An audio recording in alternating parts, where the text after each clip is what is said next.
Madhava Kunja Bihari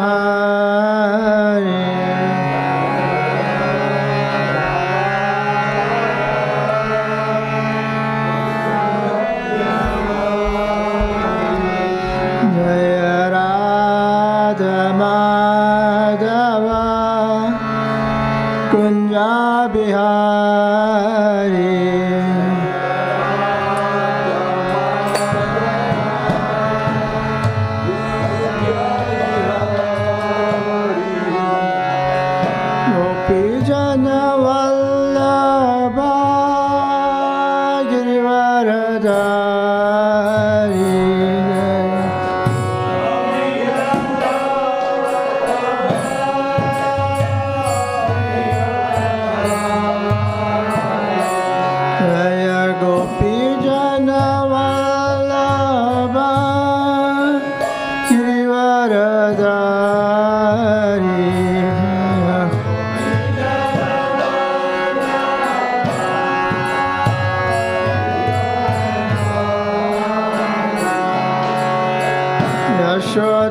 Nandana Brajajana Ranjana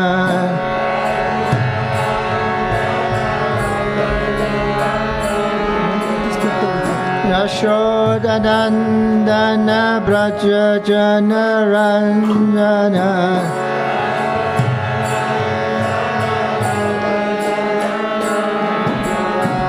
Yamunatira Vanachaya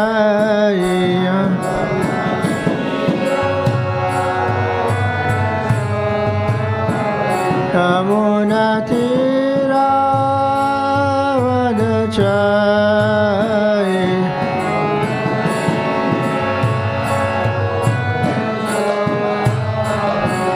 Jaya Radha Madhava Kunja Bihari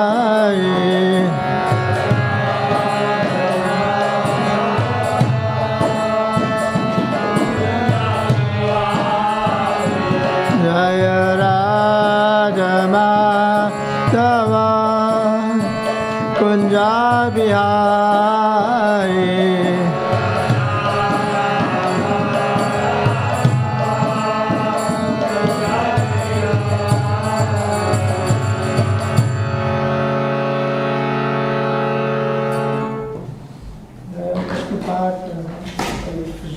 Astotra Sata Shri Srimad Sri Bhaktivedanta Swami Srila Prabhupada Ki Jai Anantagoti Vaishnavri Namacharya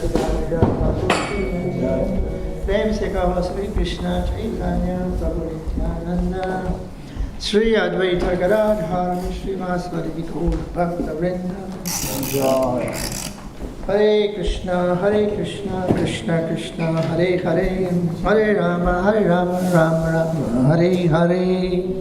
All glories to the assembled devotees, all glories to the assembled devotees, all glories to the assembled devotees, all glories to Sri Guru and Sri Gauranga, Hare Krishna.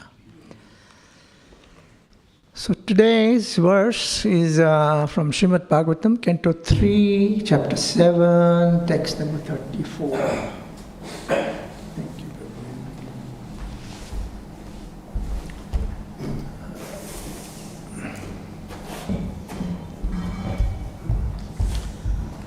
Tanasya, please repeat. Tapaso, Vapi, Yak, Chesta, Putayoho, Phalam, Pravasha, Stasya, Yo, Dharmo, Yas, Cha, Pumsha, Utapati, Tanasya Tapaso Bhapi, Yakchesta Putayoho Phalam, Pravasha Stasya Yo Dharmo, Yascha Pumsha Utapadi, Tanasya Tapaso Vapi, Yakchesta putayoho phalam pravashastasya yo dharmo yascha pumsha utapati dhanasya tapaso vapi yakchesta putayoho phalam pravashastasya yo dharmo yascha pumsha utapati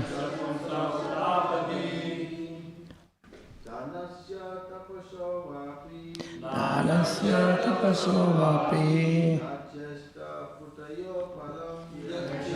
putayo phalam pravashastasya yo dharmo yascha pumsa utapati dhanasya tapaso vapi yascha putayo phalam pravashastasya yo dharmo yascha pumsa utapati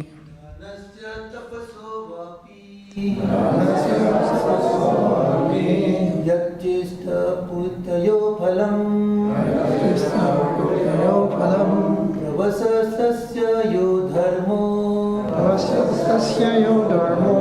yascha pumsa utapati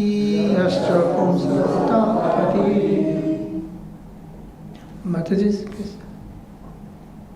try. Dhanasya tapaso vapi yakchesta putayo phalam pravashastasya yo dharmo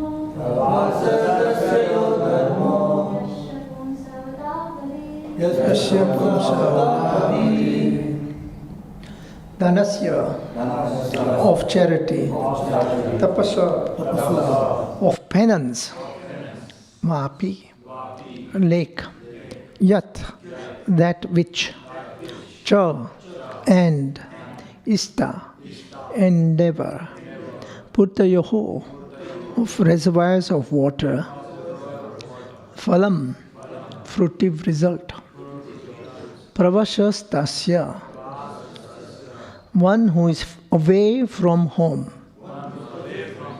yaha that which, dharmaha duty, yacha and which, pumsaha of men, uta described, apadi in danger.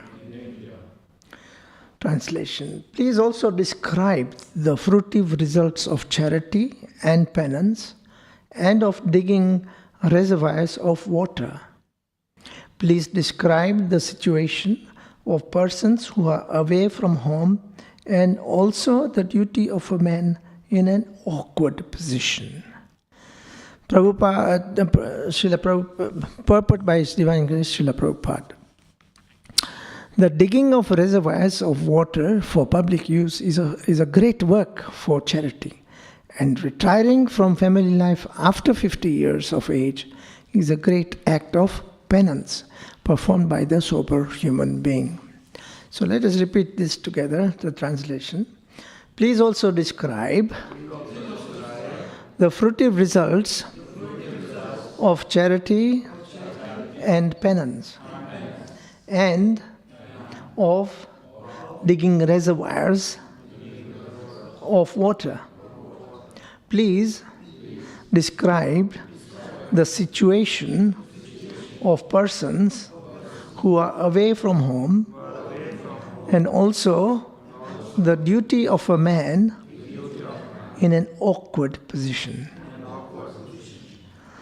Thank you. Om Gyan Timirandasya Gyan Gyana Shalakaya Chakshurun Militam Yana Tasmai Shri Guruvai Namaha Sri Chaitanya Manobhistam Stapitam Yana Bhutale Swayam Rupa Kadamayam Dadati Swapadantikam Vande Ham Sri Guru Sri Yuddha Patakamalam Sri Gurum Vaishnavamscha Shri Rupam Sagrajatam Sagana Raghunathan Vitam Tam Sajivam Sadvaitam Savadutam Parijana Sahitam Krishna Chaitanya Devam Shri Radha Krishna Padan Sahagana Lalita Shri Vishakhan Vitam Tam Sajivam.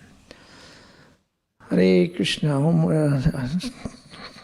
He Krishna Karuna Sindhu Dina Bandhu Jagatpate Gopisha Gopika Kanta Radha Kanta Namastate Tapta Kanchana Gaurangi Radhe Vrindavaneshwari Vrishabhanu Sutadevi Pranamami Hari Priya Vanchakalpata Rubhyascha Kripa Sindhuba Evacha Patitanam Pavanebhyo Vaishnavibhyo Namo Namaha.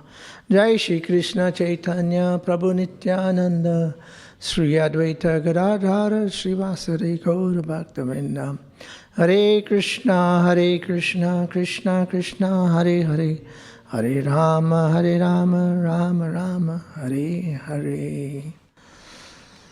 So, but digging of reservoirs of water for public use is a great work of charity.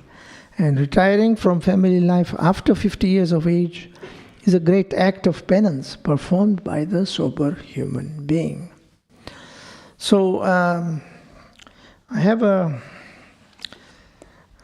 His Holiness Keshav Maharaj's book Bhagavata. I'm trying to read something from here and something from Bhagavad Gita. And the link between the two, the last verse, 33, in the purport, Srila Prabhupada is mentioning about time. So we'll just summarize a little bit on Vedic time.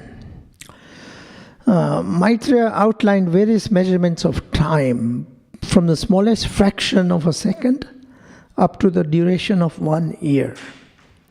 When Vidur inquired about durations beyond that, Maitreya continued his description. 4 yugas, which are Satya, Treta, Dwarpa and Kali. 4 yugas equals 1 Divya Yuga. Yes, 4 yugas equal 1 Divya Yuga. And 71 of these Divya Yugas is 1 Manvantara. The Lord appears in each Manvantara or a reign of Manu. 14 Manvantaras is 1 day of Brahma. 100 years of Brahma is 1 lifetime of Brahma. Brahma lives for 100 years, but celestial years. And 1 lifetime of Brahma is called 1 Nimesha, moment, 0.43 seconds of Mahavishnu. So this was an interesting statistics. So Lord Krishna and Lord Sri Chaitanya Mahaprabhu only appear once in a day of Brahma, specifically in the 28th Divya Yuga of Vaivashvata Manu. Hearing of these mammoth timescales and the rarity of the Lord's personal appearance helps us to appreciate that although we are tiny living beings in the grand scheme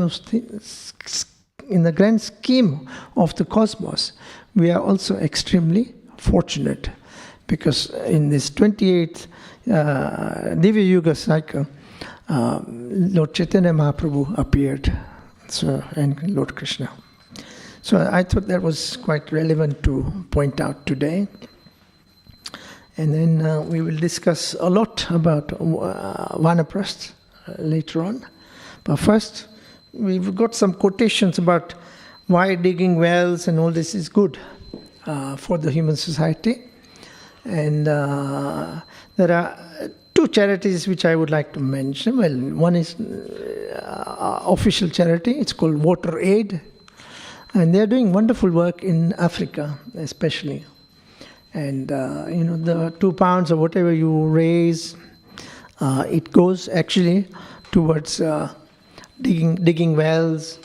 So they get water for drinking and for hygiene purpose, and to get rid of dirty water, also pollution, climate change.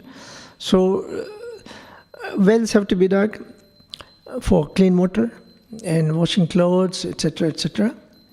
And then maintenance of sewage has to be there. So these are all important aspects of charity work, but also it's good for welfare work for the society at large.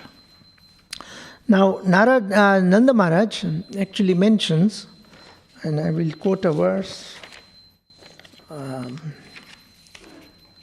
It is here.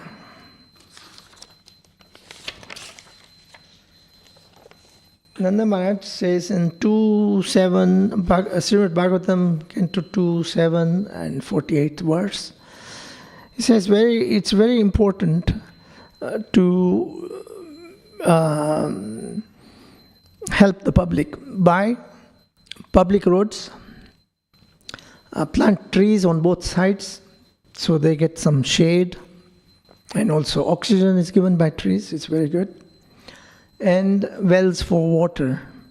And people who do this and help others, they are pious people. This is what Nanda Maharaj is saying. To become pious, one has to do something for the welfare of the state. And simultaneously, one should perform devotional service to Krishna. So this is very important. And that makes us happy in our material condition of life also. If you get water, you feel happy. Before, long time ago, we used to go in Vrajamandal Parikram, and there was shortage of water. You know, it's not like nowadays. Some devotees in America, they sponsor water, and we have a truckload, in fact 1 or 2 truckloads of water, big tanks, and they go in front of the they go ahead, basically, one forest ahead, and they are there before we reach. We have to walk, 10 miles or 12 miles per day. And when we reach to the site, one forest, these trucks are already there, and they're ready to give us water in our water bottle. So one of the requirements is you should buy a water bottle at the start of the parikram, and then you get it filled up every stage 2 or 3 times a day. So water is essential, but in the early days, we all had to actually go to a well, find a well first of all, and then we go to the well, and then with our bucket, we go, and then from the well we have to lift the other bucket up and then transfer into your own bucket. So it was quite austere, and it was exciting, adventurous actually, the first few years of Vrajamandal Parikram. Nowadays everything is more organized, and as I said, tanks of water are there available at every site. So this is only possible because people look at the welfare of the devotees and welfare of everyone involved.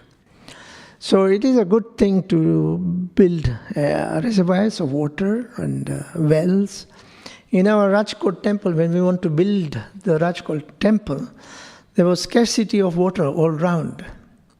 And Mahavishnu Goswami Maharaj, my Guru Maharaj, he actually prayed so vehemently, and prayed that we find some good wells.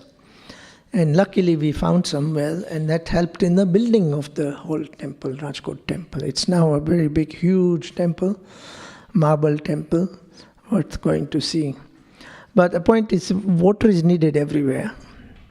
So from this water, now we get good drinking water also. So people who come to the temple, they get good drinking water. So that was side things. Okay, so now we discuss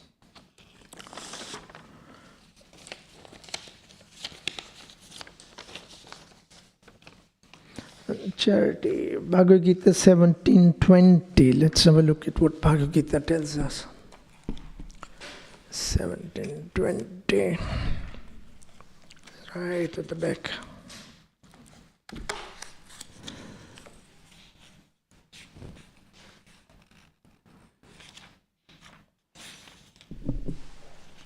Right.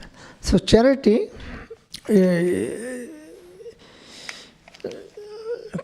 Krishna is saying, different instructions to Arjun, and regards charity. Text number 20 of chapter 17 states, charity given out of duty without expectation of return at the proper time and place and to a worthy person is considered to be in the mode of goodness. So in the Vedic literature, charity given to a person engaged in spiritual activities is recommended. There is no recommendation for giving charity indiscriminately. Spiritual perfection is always a consideration.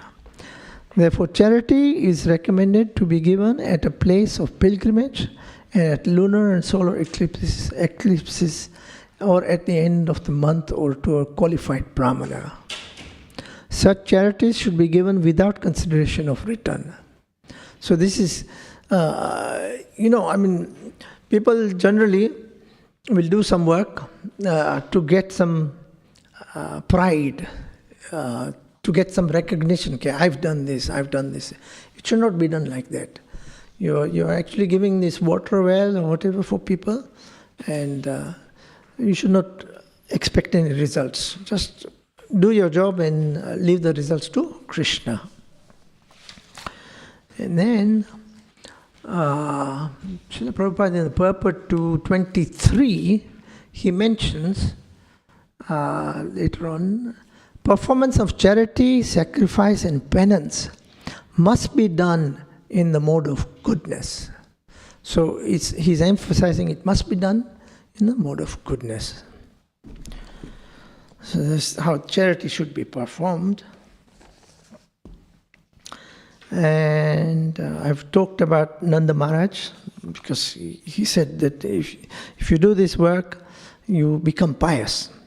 Krishna likes pious people.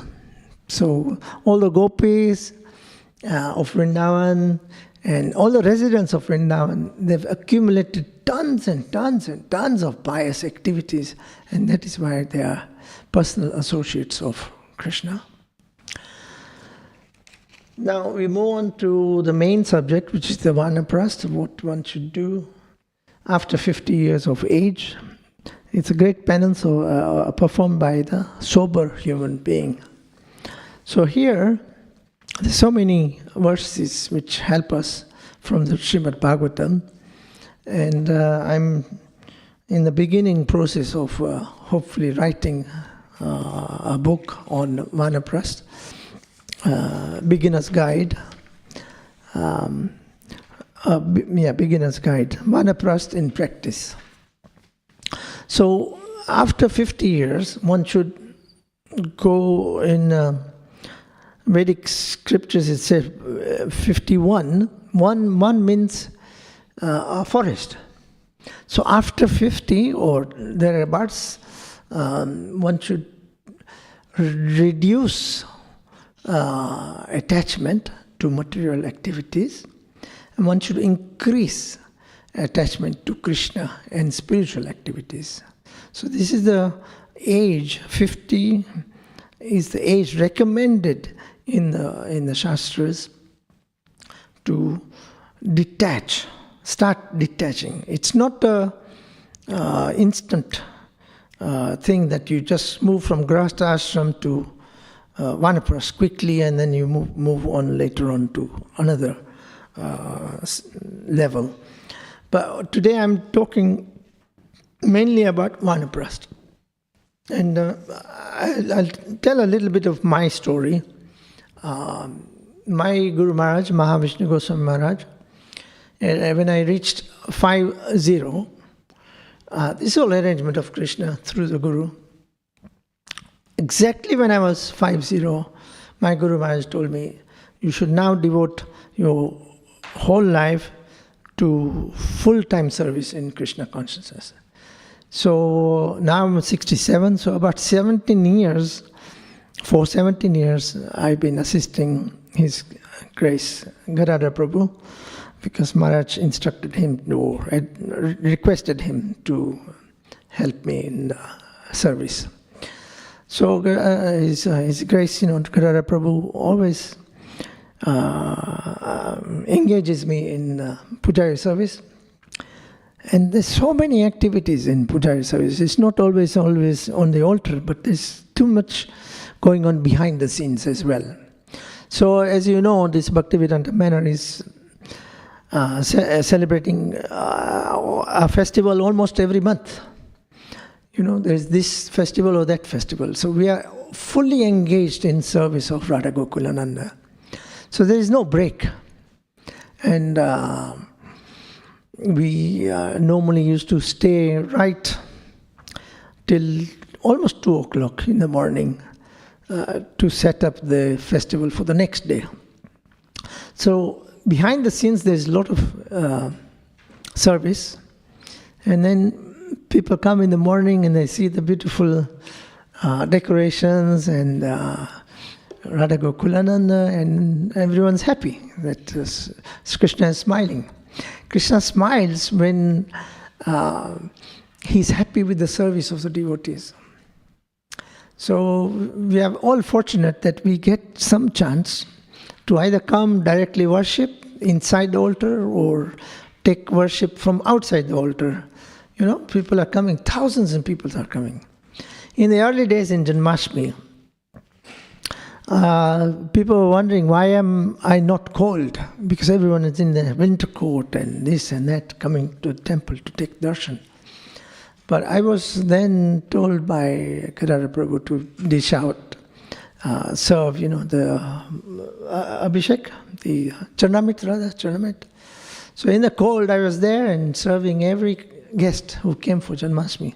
It wasn't that big crowd, like 70,000 people in 2 days. It was about 100 or 200 or maximum 500 people. But nevertheless, Krishna actually looks after you. When you are doing service, it doesn't matter whether it's snowing or this or that. He gives you he looks after you. In 1866, he says, just surrender unto me and I will look after you. So this is what happens. He does look after you if you surrender. So that's the point there. So anyway, at age of 50, Maharaj told me, you just carry on with full-time service. So that direction was given when I was 50. Since then, different Maharajas and senior devotees like Shrutidhamma Prabhu, His Holiness Keshav Maharaj, have encouraged me to go out with the brahmacharis. So more spiritual activities and less family attachment. So, when you go out on a brahmachari ashram, brahmachari retreat, you go to other retreats, you associate with Maharajas, you go with Maharajas, sannyasis, you travel with them. They're all senior devotees of Srila Prabhupada. You learn so much. And you pick up a few hints what to do here and there. Because they are all experienced. So associating with senior devotees, associating with pure devotees of the Lord, you also you get some benefits. You get some kripa, mercy. So that's another thing. But all this, in the varnashram system, one has to gradually engage more in devotional service, gradually engage more in spiritual activities, less in material activities. So by the time you're 50, hopefully your son has grown up or children have grown up to look after the mother, the wife. So this is the ideal system for 0 to 25, or say 5 to 25, because Prahlad Maharaj or Dhruva Maharaj are examples of 5-year-olds who are performing devotional service. So from 5 years to 25 years, but according to calculations of 100 years on average of a human being's life, 25 years, first 25 is brahmachari ashram. So what are you doing there? You're learning knowledge, you're acquiring knowledge. And then the brahmachari has 2 choices. One is to continue the brahmachari life, Naistiki brahmachari.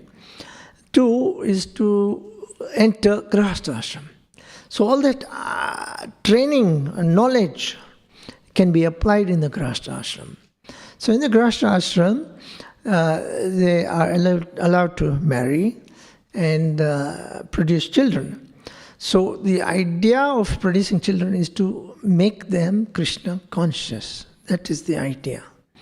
Now if the children are Krishna conscious, when they grow up and you get married hopefully at the age of 25 or between 25 and 30, then your children, when you are at 50, they are old enough to take care of your wife. So then you can gradually go out and come, and go out and come. So never think that once you've gone out, you can't come back. Now this stage, Vanapra stage, is a gradual process. So Maharaj Uttanapad in 4th canto, his son is Dhruva Maharaj.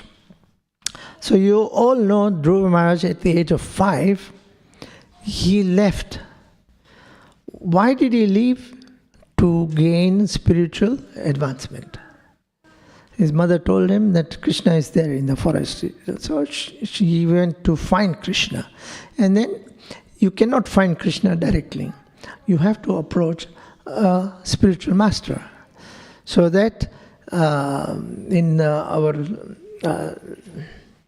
Bhagavad Gita is very simply described. And then, who is it? I think, Arjun in 2.7, if I can find 2.7. No, it's Bhagavad Gita. 2.7, Arjun surrenders to Krishna. Because Arjun is perplexed. So here in Srila Prabhupada's purport to that verse, 2.7, he says, by nature's own way, the complete system of material activities is a source of perplexity for everyone. In every step there is perplexity. And therefore, it behooves one to approach a spiritual master who can give one proper guidance to execute the purpose of life. So all Vedic literatures advise us to approach a bona fide spiritual master to get free from this perplexity of life, which happen without our desire. In the morning when we sing Samsara Dava, that actually represents a forest fire. And who can extinguish that forest fire? A spiritual master. He can extinguish that. So today was quite a historic day. In the morning with Mangalarti, we had a little fire alarm. But anyway, with the authorities, we managed to just control the situation. So fire can happen anytime. That's the point. So this samsara is full of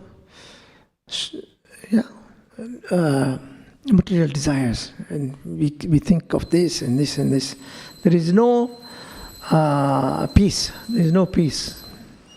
So in fact, Srila Prabhupada's written this Bhagavad Gita to help. The world situation is so complex that without this education, which Srila Prabhupada is introducing through the distribution of Bhagavad Gita as it is all around the world, especially nowadays, December month is called Marathon, or actually Bhagavad Gita Jayanti is also in December.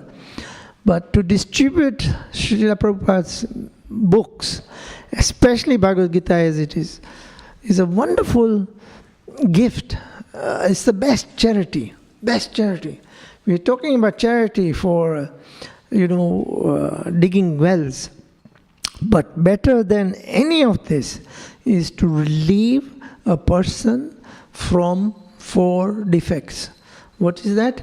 Birth, death, old age, and disease. These 4 affect everyone. So we have to try and help people get out of these 4 miseries: birth, death, old age, and disease.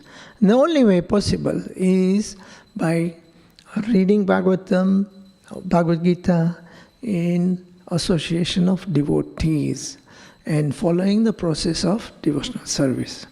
Otherwise, there is no possibility. You just keep coming and going in the 8,400,000 different species of lives. So we should try and utilize this human form of life to cultivate Krishna consciousness. So Rishabdev, in his instructions to his sons, I think it is 551, if I'm correct, yes. Srimad Bhagavatam 551, Rishabdev tells his 100 sons, don't work day and night just to maintain your body. That is like a dog's life. So we are fortunate that this place has been given by George Harrison, one of the members of the Beatles. But in the old days, I still remember, the song was, they had another song, A Hard Day's Night. I've been working like a dog, you know. It's a hard day's night, I've been working like a dog. So even at that time, they were writing those, singing those songs, implying that there's no need to work like a hog or a dog. And in the Bhagavatam, there's various quotes. So Rishabdev is instructing his sons not to work day and night like the hogs and dogs. Your purpose in life is to cultivate Krishna consciousness, perform devotional service, and that will relieve you from this cycle of birth, death, old age and disease. So there's so many quotes explaining, that we should all try and do more devotional service and less material, fulfill less material desires. King Uttanapad, when he saw that his son Dhruva was mature enough, he decided to leave the palace. And that's called sort of vanaprastha, retiring from family life.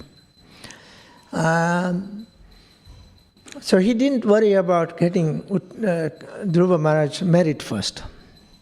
He concentrated on his spiritual path. Let me continue with my spiritual advancement, and then things will follow. So marriage wasn't a very important criteria for him to advance in spiritual knowledge.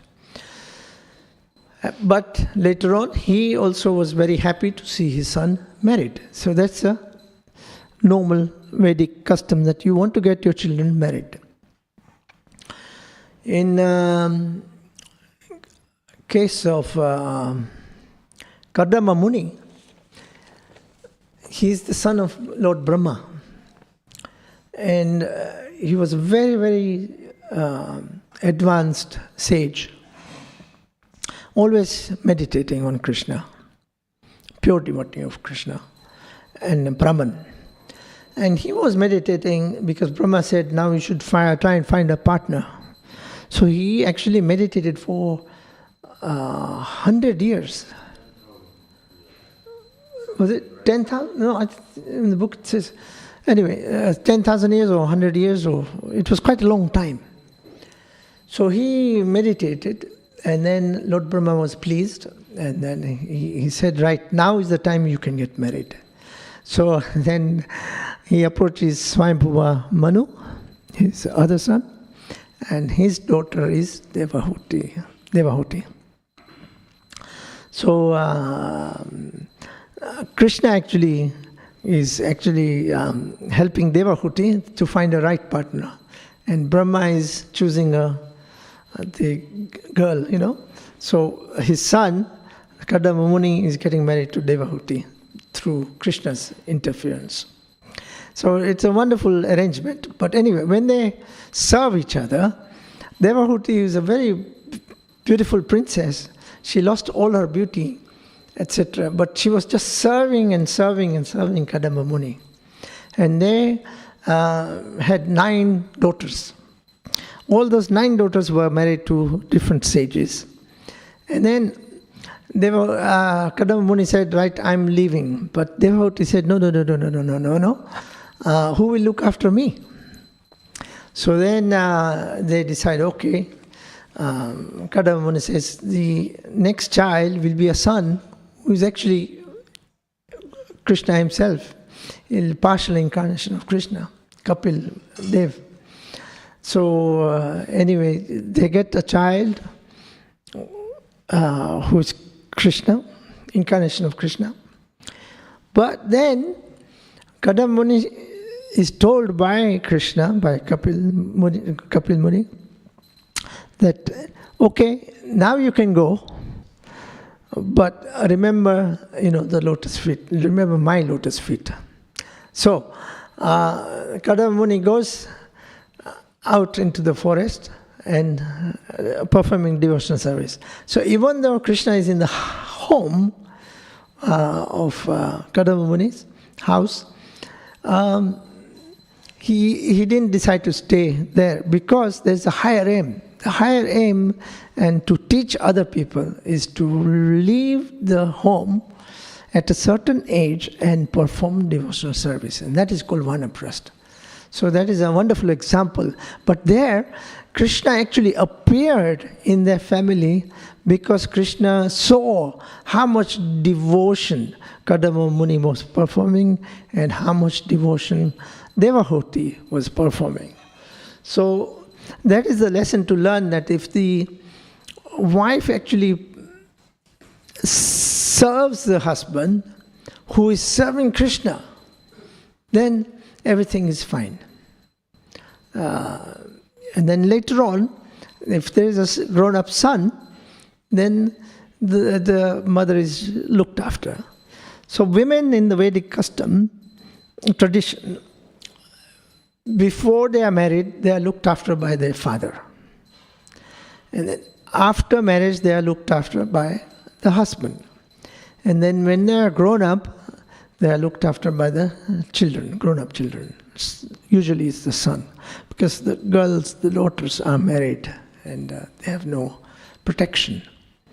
So this is another little thing, tapa. Brahma did a lot of tapasya. So these were the two words he learned first, tapa.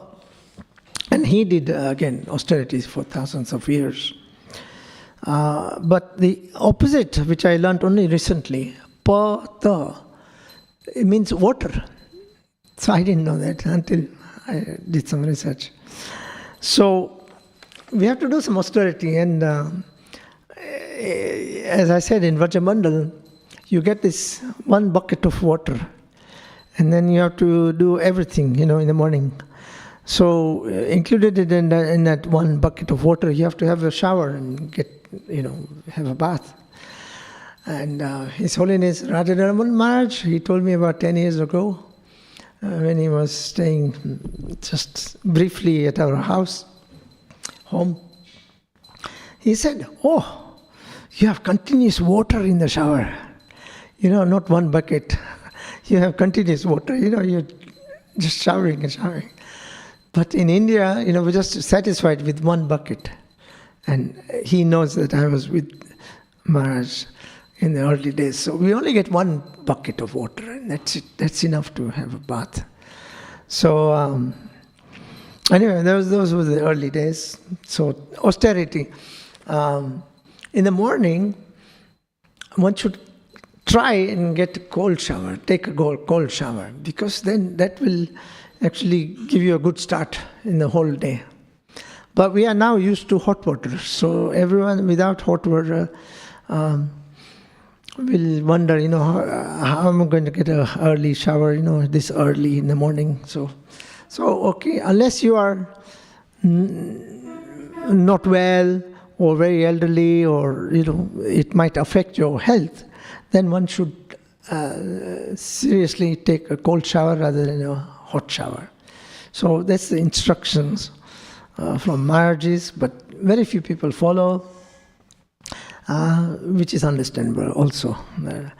I was in Leicester Temple for about maybe 2 years, and only one day, I think, one day the heating wasn't working, so I was getting puzzled. Am I going to get a cold shower? Should I take a cold shower? But I was so lazy that I had a kettle in my room. So I boiled the water and then I put it in a bucket, and I had a hot shower again. So I'm very lazy, but I don't know. I'm not a well person also, so maybe that's an excuse, but it's not a good excuse. Not a good excuse. So other brahmacharis did have a cold shower, so they're very austere. I'm not that austere, so please forgive me. But anyway, things happen. So we mentioned about Uttanapad, leaving before marrying Dhruva Maharaj. We mentioned about Kardama Muni. And we mentioned about Rishabdev. He says to his 100 sons, perform devotional service. No need to work day and night. No need. We should use our body. This is a part of the Vanaprastha progressive in spiritual life. What we should try and do is BMW. I think everyone's heard about this BMW car. But let's apply it in the spiritual world. Body, we should use physical activity under the spiritual master's order. So now, almost all spiritual masters will tell their disciples to go out, whether it's cold or hot or warm or summer or, sort of sun is shining or snowing or whatever. We go out and distribute books. So this December month is purely go out and distribute books, Srila Prabhupada's books. So that's use the body. Physical activity. Mind, always think of Krishna. 24/7, always think of Krishna. So how do we do that? We read Srimad Bhagavatam or Bhagavad Gita. Keep reading. By reading also, you are actually listening. Reading, listening, but through the ears. That's what you are doing. Once your ears get filled with Krishna Katha, it's slowly, with purification of the heart by chanting properly, it goes from the ear to the heart. And your heart, which is very hard, becomes softer.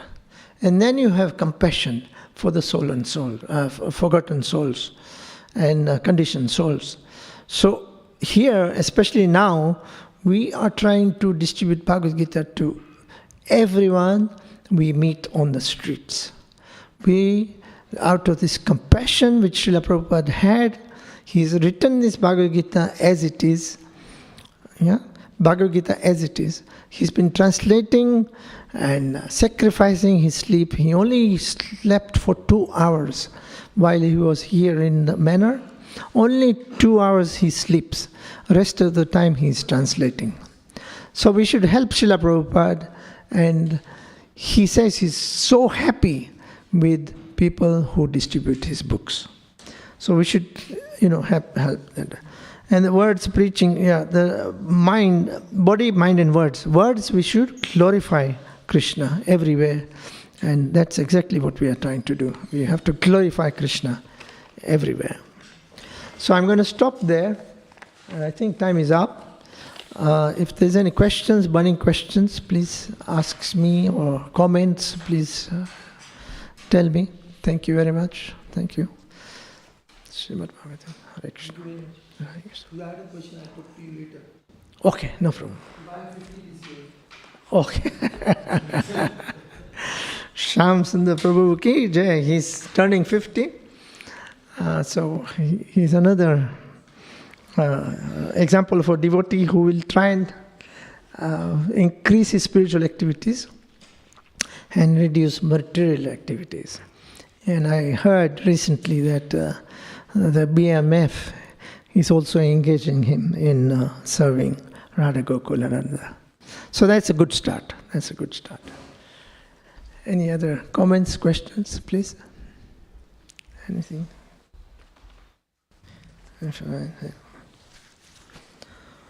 Okay, I think we've covered most of it. So at the age of 50 or 55 or whatever, try and think of increasing spiritual activities and reducing material activities and service. So that's all I'm going to end up with today. Thank you very much. Srimad Bhagavatam ki jai. Srila Prabhupada ki jai. Hare Krishna. Hare Krishna, Hare Krishna, Krishna Krishna, Hare Rama, Rama Rama.